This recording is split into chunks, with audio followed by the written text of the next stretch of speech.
All right, we bought these 2 units. These are assembled already. And the first thing we had to do was make sure they were level.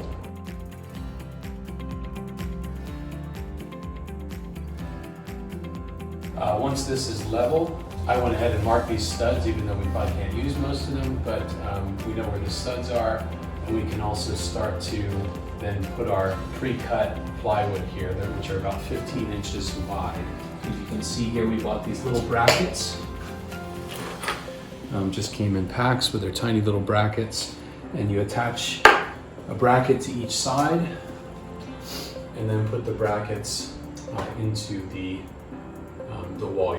So you have to do pretty short screws for the plywood because it's not very thick, so you don't want to crack the plywood. Right.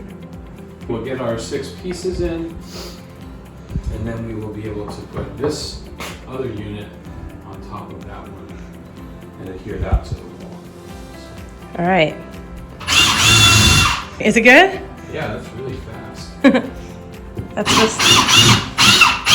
More powerful than my Yay, good. DeWalt drill. That's supposed to be the brushless technology. Yeah, that's a lot better.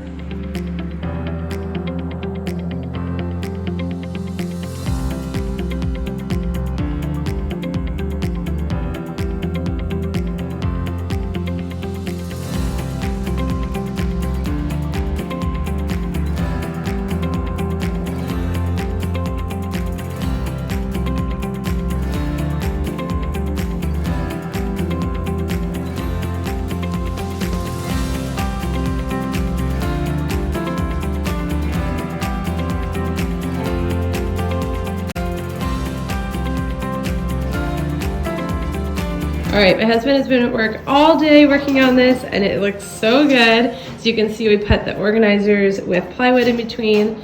We secured them to the wall with brackets, and if you can tell, the ends are rough, so we are going to kind of like bulk them up a little bit with a piece of lattice trim, and it'll hopefully finish off the look a little bit more, and then I can get to painting.